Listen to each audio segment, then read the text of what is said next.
이번 시간에는 인지행동 이론으로 목차를 잡아서 인지이론과 행동주의 그리고 인지행동주의 이렇게 해서 세 개의 영역을 진행을 하도록 하겠습니다. 보통 우리가 인지론에 대해서 가장 모든 영역에서 시험의 주제가 잘 되는 것은 역시 피아제입니다. 피아제의 인지이론. 그래서 자, 피아제의 인지이론은 에릭슨만큼이나 중요한, 에릭슨에 못지않게 중요한 이런 영역입니다. 때문에 발달 기초에서 에릭슨의 발달 단계를 가지고도 설명을 하지만 동시에 피아제의 인지 발달 이론을 가지고도 같이 동시 병행을 하기 때문에 에릭슨에 못지않게 중요한 것이 바로 피아제가 되겠습니다. 그래서 짱 피아제.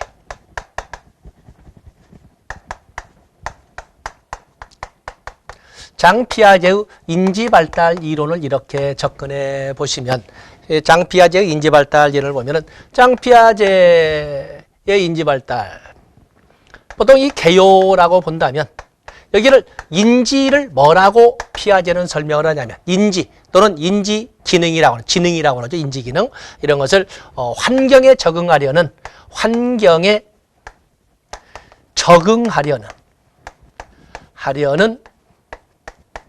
기본적 경향성으로 이렇게 설명을 합니다. 모든 인간은 태어날 때부터 이렇게 환경에 적응하려는 기본적 경향성을 가지고 태어난다. 가지고 태어난다 해서 발생론적 인지론이란 말을 씁니다. 가지고 태어난, 바로 이것을 가지고 태어난다 하기 때문에 발생론적 인지론이라고 이렇게 설명한다고 보시면 됩니다. 그러면서 뭐 다른 많은 거 있지만 인지 발달 과정을 보면 ing의 이런 과정을 보면 인간은 태어나는 순간부터 전혀 색다른 기후환경, 습도환경, 소음환경 이런 등등으로서 어머니의 몸체로부터 분리가 될 거예요. 그러면서 본래 가지고 태어난 환경에 적응하는 기본적 경향성을 가지고 온도도 습도도 소음도 이렇게 맞춰나가게 될 겁니다. 바로 적응 과정인데 그런 과정에서 만들어지는 것이 바로 스키마가 되겠어요. 스키마라고 하는 것은 인지도식. 어떤 인지 영역에 대해서 그림으로 그렸거나 어떤 공식으로 만들어낸 것을 인지도식. 어떤 기본적 이해의 틀이라고 하는데 이걸 가지고 환경과 적응하는 과정을 만들어갈 겁니다. 이 환경에 적응하는 과정에는 동화와 조절이 나와 있는데 동화라고 하는 것은 새로운 환경을, 새 환경을 기존 스키마에, 기존 인지도식에 맞춰 나가는 것을 동화라고 합니다. 아는 것을 다시 한번 확인해보고 아는 것을 또 다른 곳에서 또 발견해보는 바로 이런 아는 것. 그래서 새로운 환경이나 새로운 자극을 기존의 인지도식에 맞춰 나가는 것을 동화라고 그러고 조절이라고 하는 것은 기존의 인지도식을 기존의 스키마를 새 환경에 맞게 뜯어 고치는 것. 까짓건 몰라도 살아갈 수가 있겠지만은 몰라도 살아가는 동안에 다른 사람이 알고 간다는 것은 상대적 퇴보를 말하기 때문에 그래서 배우기 싫고 짜증나도 글자도 배우고 배우고 싫고 짜증나도 숫자도 배우고 구구단도 암기하고 이렇게 하는 거거든요. 바로 이런 과정.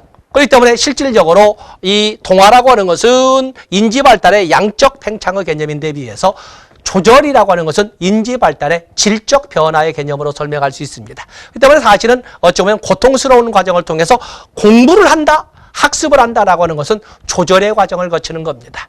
그리고 나서 사실은 같이 가겠습니다만 이 동화와 조절의 균형을 이루는 평형을 거쳐서 새로운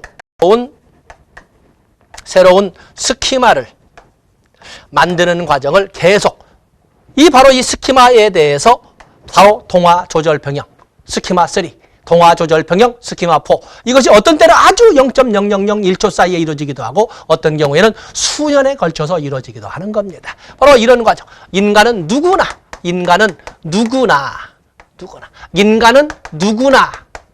그래서 소위 절대론적 관점이라고 피아제를 설명하고도 있는 겁니다. 그러면서 중요한 것이 바로 인지발달 인지 발달 4단계를 가지고 바로 여러분들이 에릭슨의 이론과 덧붙여서 발달 이론 기초를 설명하셔야 됩니다. 인지 발달 4단계를 보면 감각 동작기. 보통 0에서 24개월까지를 가. 다음에 전조작기 보통 2살에서 7살. 다음에 구체적 조작기 초등학교 7살부터 12살. 다음에 형식적 조작기에서 12세 이후 청소년기로 넘어가는 이러한 인지발달 4단계를 여러분들이 각각을 다 박스에 집어넣었지요. 보셔야 됩니다.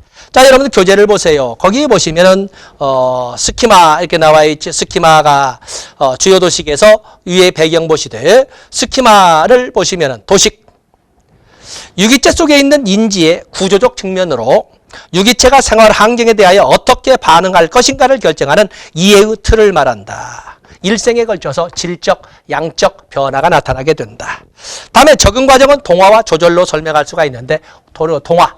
끊임없이 인간은 새로운 환경, 새로운 온도, 새로운 습도, 새로운 인물, 끊임없는 자기는 인식하지 못한다 해도 계속 자기도 인식하든 않든 간에 온도에, 습도에, 소음에, 진동에 다 반응을 보이고 있습니다. 거기인데 바로 이런 과정에 새로운 환경이나 새로운 자극을 기존의 인지의 틀, 기존의 이해의 틀인 스키마에 맞춰버리는 것은 동화라고 하는 것이고 그에 비해서 기존의 진지, 기존의 인식의 틀을 새로운 환경에 맞게 뜯어 고치는 평수를 넓히거나 아니면은 어떤 천장을 높이는 이러한 각색을 하는 것은 조절이라고 합니다. 그래서 동화는 양적 팽창의 개념으로 볼 수 있고 조절은 질적 변화의 개념으로 볼 수 있다고 그랬습니다. 그래서 이 동화는 편하기 때문에 잔음은 동화 쪽에 자꾸 좌정을 하려고 하는데 너무 동화만 집착하게 되면 상대적 퇴보가 있기 때문에 좋은 과정을 거쳐서 조절을 해나가야 됩니다. 바로 이것이 처음에는 조절이기 때문에 어린 시절이나 초기에는 짜증이 나지만 이것이 어느 정도 숙달이 되고 나이가 들게 되면 자연스럽게 균형을 이루면서 이루어지게 되는데 그것을 평형이라고 합니다. 이렇게 평형이 이루어지면 새로운 공식이나 새로운 그림으로 만들어내야 되는데 두 번째 좀 더 업그레이드된 스키마가 만들어지는데 그런 과정을 계속 반복해서 인지 영역은 발달해 간다. 그 발달 단계는 인간이라면 누구나 똑같은 단계를 거치게 되는데 감각 동작기, 전조작기, 구체적 조작기, 형식적 조작기로 이루어진다 해서 각각의 단계의 특징을 해놨는데 거기 피아제의 인지발달 단계 누구나 인간이라면 여기에 대한 순서의 혼동은 있을 수가 없다. 누구나 똑같다라는 것을 꼭 기억하시되 거기다가 별표 한 5만 개 정도 하셔서 발달 기초에서 사용하셔야 됩니다. 읽어드리지 않겠습니다. 다음에 귤버그의 도덕성 발달 이론은 출제 비중 B급 정도, 또 이런 것보다 낮다고 볼 수가 있는데 귤버그는 피아제의 도덕성 발달 이론을 성인기까지 확대시킨 이런 이론입니다. 그래서 이 피아제와 같은 누구나 인간이라면 누구나 타율적 도덕성에서 자율적 도덕으로 발달해 간다 이렇게 간단하게 설명했는데 이것을 성인기까지 확대시키되 어떤 하나의 사례를 통해서 설명을 했습니다. 그래서 세 수준 각각 2단계씩 총 6개의 단계로 도덕성 발달 이론을 전개했던 것이 바로 귤버그가 되겠습니다. 그래서 이 귤버그에서 인습 이전 수준의 2단계에서 벌과 복종에 관련된 도덕성 발달 단계와 욕구 충족에 관련된 도덕성 발달 단계. 다음에 인습하는데 대인관계 속에서 도덕성이 발달하는 단계와 법과 질서를 지키면서 도덕성이 발달하는 단계. 그리고 인습 이후 수준, 자율도덕 수준이라고 설명을 하는데 이 단계에서는 사회계약 정신에 입각한 도덕성 발달 단계와 그리고 하나의 도탁점이라 또는 보편적 도덕 원리를 추구하는 단계 이렇게 각각 2단계씩 8개의 단계를 설명했습니다. 그중에 핵심 키워드로서는 첫 번째 단계 벌과 복종에 관련된 도덕성 발달 단계는 힘의 원리에 의해서 지배되는 단계. 힘의 원리 꼭 기억해 주시고 이걸 쭉 밑에 적어놨죠. 그에 비해서 욕구 충족에 관련된 도덕성 발달 단계와 같은 경우에는 거기에 보면은 라번의 상호 교환적 인간관계, 상호 교환성이 있죠. 상호 교환성. 또 그러면 다번에 잘 나오지 않는 도구적 쾌락주의. 다음에 대인관계 속에서 도덕성이 발달하는 단계에서는 이런 대인관계 도덕성이 발달하는 단계, 거기에 보시면 객관화의 단계라고 설명하는데 사회적 조화가 핵심이 되는 단계 이렇게 되어 있지요. 그래서 다번에 착한 아이 지향의 단계, 착한 아이를 지향. 다음에 법과 질서를 지키는 단계, 가치 판단의 사유화 단계로서 거기 보시면 권위자의 규칙에 따르는 단계, 권위자의 규칙에 따르는 단계, 맞아요. 성문화된 법칙, 성문화된 규칙을 따르는 단계. 그리고 페이지 넘어가면 사유계약 정신에 입각해서 도덕성이 발달한 단계에서는 거기에는 다번에 있는 것처럼 공공선과 사회 유용성을 기초로 도덕성이 발달하는 단계. 그래서 거기는 어떤 헌법 정신에 입각한 단계라고 설명할 수가 있고, 그리고 마지막 도탁정은 보편적 도덕 원리를 추구하는 궁극화의 단계. 이렇게 각각 두 단계씩에서 세 수준에서 총 6개의 단계, 그 차례로도 여러분들이 꼭 숙지를 해 주셔야 되겠습니다. 근자에 또한 출제 비중이 좀 높아졌다고 하는 것이 콜버그의 도덕성 발달 이론에 대한 비판점, 거기 길리건이 제시한 여성 도덕성 발달 이론에 제시한 콜버그 이론에 대한 비판점, 지나치게 남성 중심적이다, 지나치게 절대성을 강조함으로써 문화적 보편성을 마치 당연명제처럼 하는 잘못이 있다. 두 번째 나와 있지요. 또 이런 지나치게 도덕적 사고를 인지영역이냐, 도덕적 사고를 강조한 나머지 도덕적 감정이나 도덕적 행동을 무시한다는 이런 문제점이 있다라고 하는 것처럼 콜버그 도덕성 발달 이론에 대한 문제점을 여러분들이 출제 비중이 높아진 영역으로 해서 마지막 2번에 정리를 해놨습니다. 다음에 행동주의 이론이라고 할 때는 행동주의 이론에 대해서는 많은 이론들이 존재를 합니다만은 행동주의 이론에서 특히 중요한 것은 파블로프의 고전적 조건화설도 있고 쏜다이크의 시행착오설도 있지만 주로 우리에게 출제가 되는 것은 스키너의 조작적 조건화설이 됩니다. 그래서 스키너의 조작적 조건화설을 중심으로 가되 나는 나중에 다른 문제집을 통한다든지 문제풀이를 통해서 여러분들은 파블로프 것이 근자에 좀 이렇게 부각되고 있다는 것을 인식하고 있어야 됩니다. 이 시간에 우리가 다룰 것은 스키너의 조작적 조건화설과 인지적 행동주의인 반두라의 이론을 다뤄보도록 하겠습니다. 자, 보겠습니다.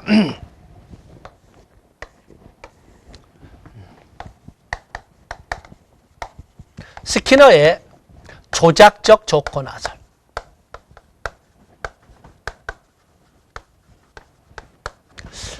이 스키너의 조작적 조건화설은 학습을 뭐라고 설명을 하냐면 학습은 강화나 보상 또는 벌을 통한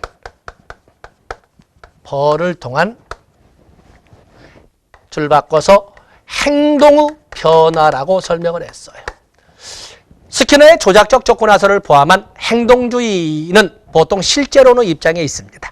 행동주의는 밖으로 드러나 보이는 행동만을 가지고 연구를 하거든요. 그 때문에 보이지 않는 인지니 관념이니 의식이니 이런 단어는 아예 전면 배제해버립니다. 밖으로 드러나 보이는 행동의 변화. 그러면서 이 학습을 할 때 스키너 박스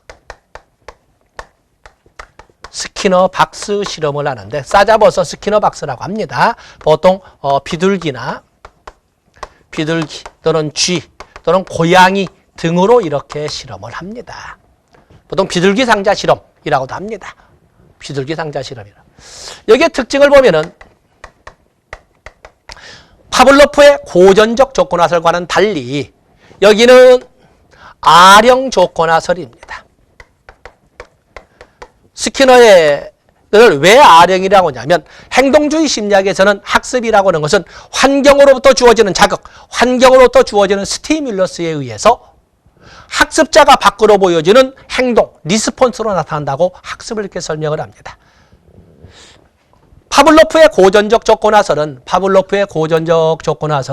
먼저 개밥을 주던 종을 치던 스티뮬러스를 먼저 제시한 다음에 학습자의 반응을 보는 거거든요. 그렇기 때문에 연구의 시작은 스티뮬러스로부터 시작된다. S형 조건화설이라고 합니다. 그에 비해서 스키너의 조작적 조건화설은 먼저 학습자가 어떤 반응을 보여주느냐에 따라서 리스폰스를 먼저 보고 그에 따라 콩을 주거나 먹이를 주는 거거든요. 연구의 시작은 리스폰스로 시작되기 때문에 아령 조건화설이라고 합니다. 여기는 파블로프의 고전적 조건화설과는 달리 연구자가 학습자의 반응을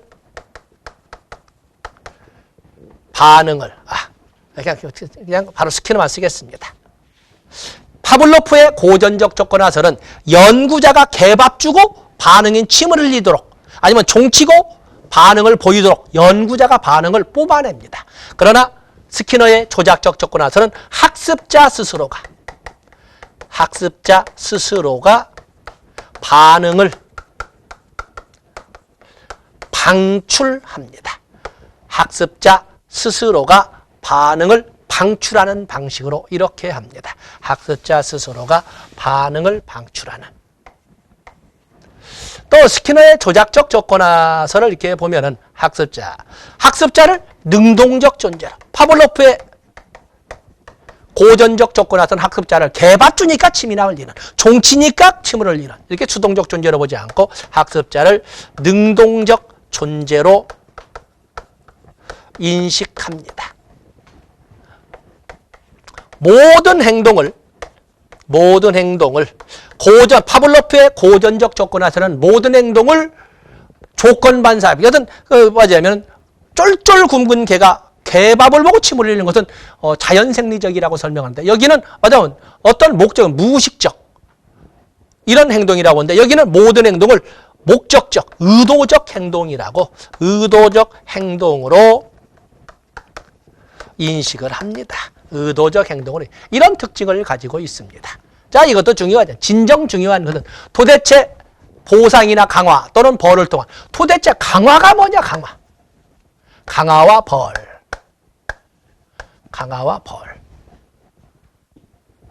이 강화와 벌을 보면 강화라고 하는 것은 행동의 발생 빈도, 행동의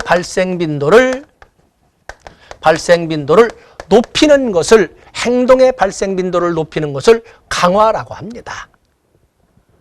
이 강화, 행동의 발생 빈도. 어떻게 강화를 하느냐, 어떻게 발생 빈도를 높이냐를 가지고 정적 강화, 한자로 정이라고 하는 것은 플러스, 뭔가를 제공 또는 제시, 플러스 시킴으로써 발생 빈도를 높이는 것은 정적 강화, 적극적 강화라고 합니다. 그에 비해서 부적 강화라고 하는 것은 부는 마이너스입니다. 뭔가를 제거시킴으로써, 뭔가를 배제, 뭔가를 박탈시킴으로써 행동의 발생 빈도를 높이는 것은 바로 이 부적 강화라고 합니다. 어쨌든 강화라고 하는 것은 어쨌든 간에 행동의 발생 빈도를 높이는 것을 말합니다. 행동의 발생 빈도를. 소극적 강화라고 하죠. 그에 비해서 벌이라고 하는 것은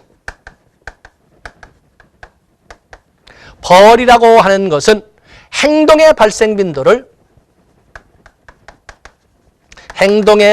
빈도를 낮추는 것을 벌이라고 합니다. 어떻게 잘못된 행동을 못하도록 할 것이냐 하는 문제, 어떻게 하면 잘못된 행동을 못하도록 할 것이냐 하는 그 방법을 가지고 여기도 역시 정적 처벌과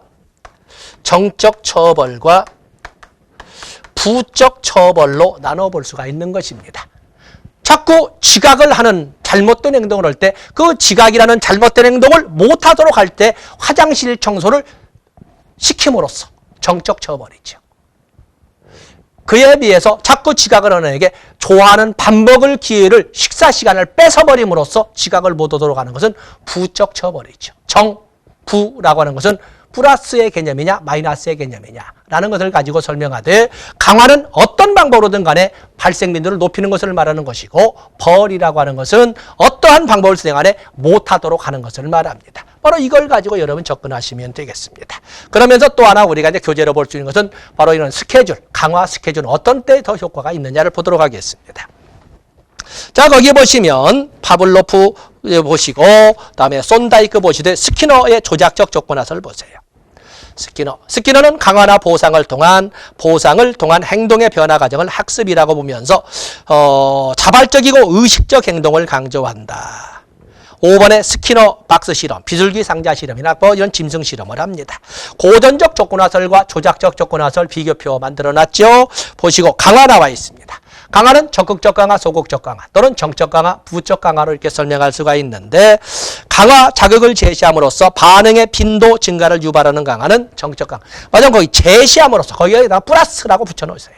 뭔가를 공부를 열심히 하는 학생에게 영양제를 사줌으로써 더 열심히 할 수 있도록 정적 강화. 공부를 열심히 하는 학생에게 방해가 되는 이런 학생들을 쫓아내 버림으로써 방해 요인, 불쾌 자극을 제거시킴으로써 더 잘할 수 있도록 하는 것은 부적 강화, 소극적 강화가 되겠어요.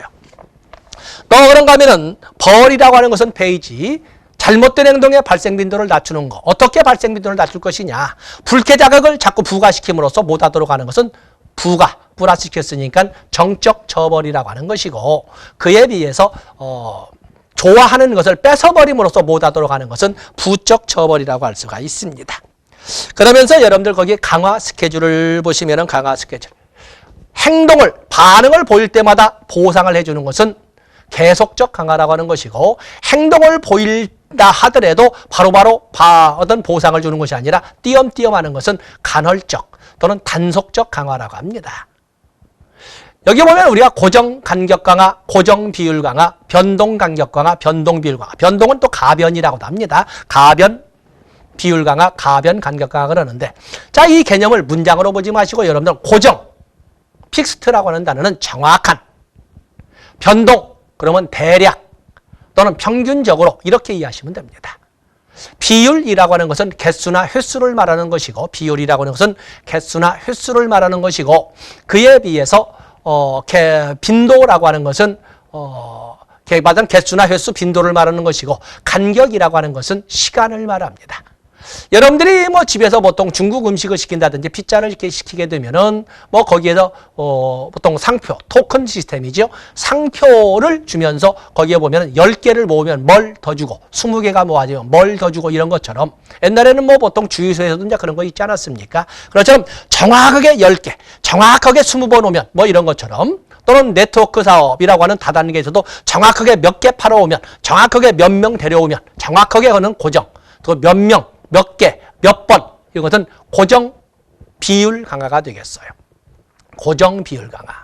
그렇죠? 그에 비해서 대략 어느 정도 이렇게 되죠? 보통 우리가 보면은 시내버스 보면은 평일날, 휴일날, 첫차, 막차 그리고 평일날, 휴일날 각각 대략 4분에서 10분 사이에 온다. 이렇게 대략 하는 순간 변동. 4분이나 10분, 그 시간이죠. 변동, 간격 강화가 되겠습니다. 이런 것처럼 문장에서 문제가 나올 적에 정확하게 그러면 고정 딱 들어가고 그다음에 개수나 횟수 또는 빈도수 나오면 비율, 시간이나 기간의 간격이 나오면 간격 이렇게 해서 문제를 풀어가시면 되는 겁니다. 바로 거기다가 초점을 맞추시면 되겠어요.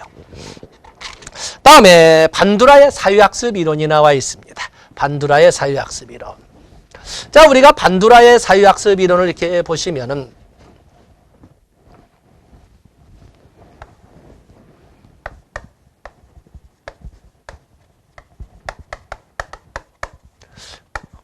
반두라도 한 번도 빠짐없이 출제가 되지 않습니까? 반두라는 행동주의는 행동주의인데 즉 환경으로부터 주어지는 자극에 의해서 밖으로 드러내 보이는 행동으로 증명을 해야 되는 것은 인정을 하는데 인지 영역을 강조한다는 인지적 행동주의라고 합니다. 인지적 행동주의. 그렇기 때문에 환경 자극으로부터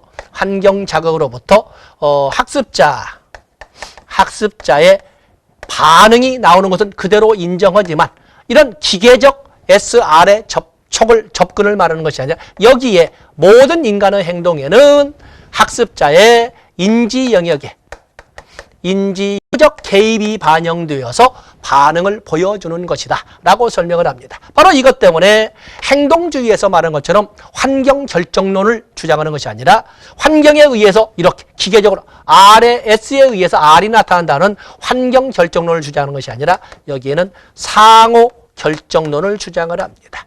상호 결정론. 그 때문에 상호 결정론에서 환경과 그리고 환경과 그리고 행동 그리고 개인 사이에 일방적으로 주는 영향력이 아니고 서로 주고받는 영향력이 다 존재한다라고는 상호 결정론을 주장한다는 것이 또한 중요한 특징입니다. 그런가 하면 보면은 강화 요인을 배제한다. 강화 요인을 배제한다라고 하는데 물론 이 말이 너무 싸납게 되어서 문제가 되겠습니다만은 세상에 있는 모든 학자치고 강화 요인을 부정하는 사람은 아무도 없습니다. 강화는 뭐라고 그랬어요? 행동의 발생 빈도를 높이는 것, 잘하고 있는 일을 더 잘할 수 있도록 하는 겁니다.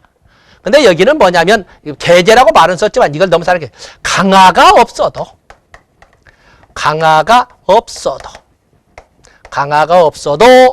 학습은 가능하다.